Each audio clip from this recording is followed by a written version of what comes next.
Kozhikode medical കോളേജിലെ മരുന്ന് വിതരണ പ്രതിസന്ധിക്ക് പരിഹാരമായിരിക്കുന്നു. മെഡിക്കൽ കോളേജ് സൂപ്രണ്ട് വിതരണക്കാരുമായി നടത്തിയ ചർച്ച വിജയം. വിതരണക്കാർ ഇന്നു മുതൽ മരുന്ന് വിതരണം പുനരാരംഭിക്കുമെന്നും അറിയിച്ചിട്ടുണ്ട്. വിവരങ്ങളുമായി ദിസ്ന സുരേഷ് ചേരുന്നുണ്ട്. ദിസ്ന, കഴിഞ്ഞ ഒരാഴ്ചയായി ദുരിതം പേറുന്നത് സാധാരണക്കാരായ രോഗികൾ എന്ന് തന്നെ പറയാം. അതിനൊരാശ്വാസമായിരിക്കുകയല്ലേ?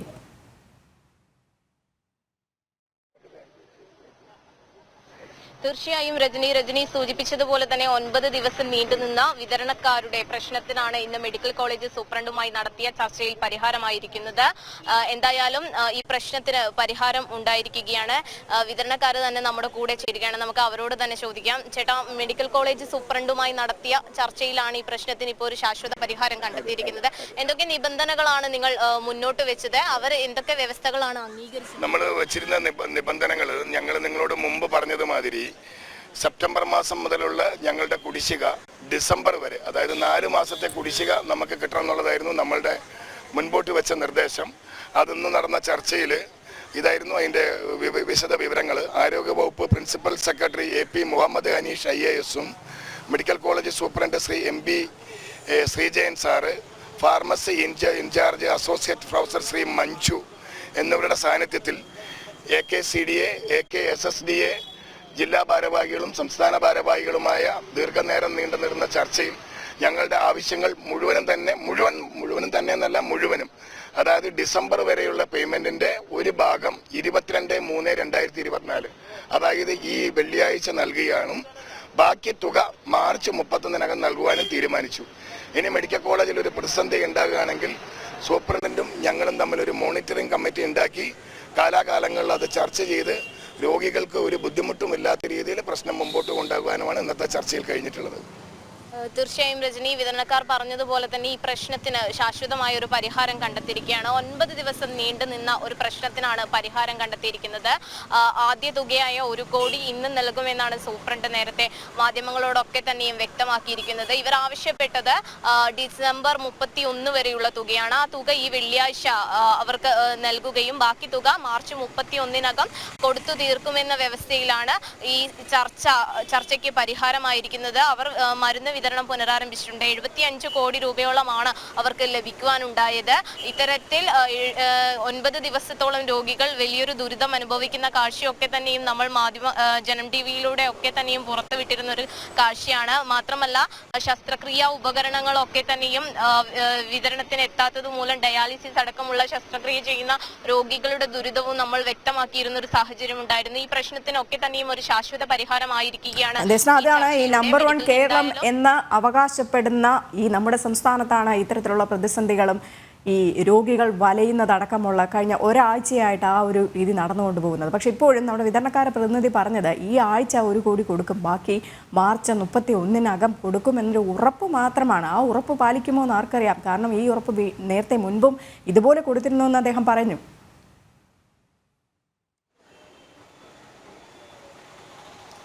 തീർച്ചയായും രജനി സൂചിപ്പിച്ചതുപോലെ ഇത്തരത്തിൽ പലതവണയുള്ള ചർച്ചകളൊക്കെ നടന്നിരുന്ന ഒരു സാഹചര്യം പല വിഷയത്തിലും നമ്മൾ കണ്ടതാണ്. അതുപോലെ തന്നെയായിരുന്നു ബീച്ച് ആശുപത്രിയിലെ കാത്ത് ലാബിന്റെ പ്രവർത്തനത്തിലും ഇത്തരത്തിൽ മന്ദഗതിയിൽ പോകുന്ന ഒരു അവസ്ഥയുണ്ടായിരുന്നു. അവിടെയും ഡയാലിസിസ് അടക്കമുള്ള കാര്യങ്ങൾ മുടങ്ങുന്ന ഒരു സാഹചര്യം ഉണ്ടായിരുന്നു.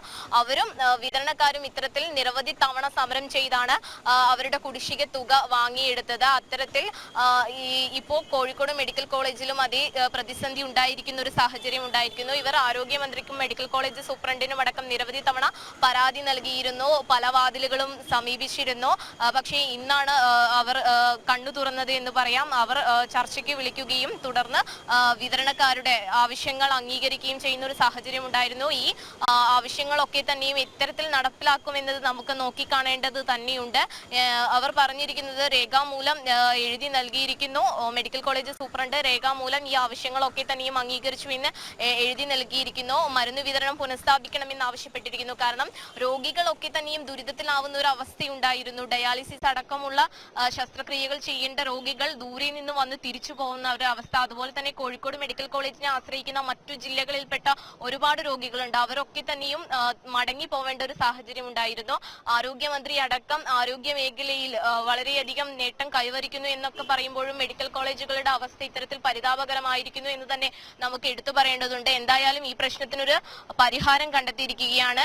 എന്തായാലും ഈ പ്രശ്നത്തിന് പരിഹാരം കണ്ടെത്തിയെന്ന് പറയുമ്പോഴും ഇപ്പോഴത്തെ ഒരു സ്ഥിതി എങ്ങനെയാണ്? മരുന്ന് വിതരണം ആരംഭിച്ചു കഴിഞ്ഞു. പലപ്പോഴും ഇന്ന് രാവിലെ പോലും രോഗികൾ ഈ കോഴിക്കോട് മെഡിക്കൽ കോളേജിൽ വന്നിട്ട് ശസ്ത്രക്രിയ നടത്താൻ പറ്റുന്നില്ല, മറ്റ് അവശ്യ മരുന്നുകൾ കിട്ടുന്നില്ല എന്നൊക്കെ പറഞ്ഞ് പോകുന്ന സാഹചര്യമായിരുന്നു ഉണ്ടായിരുന്നത്. ഇപ്പോൾ ഇതിന് പരിഹാരം കണ്ടതിന് ശേഷം എങ്ങനെയാണ് നടപടികൾ? കോഴിക്കോട് മെഡിക്കൽ കോളേജിൽ നിന്ന് ഇപ്പോൾ ഏറ്റവും പുതുതായിട്ട് കിട്ടുന്ന അപ്ഡേഷൻസ് എന്തൊക്കെയാണ്?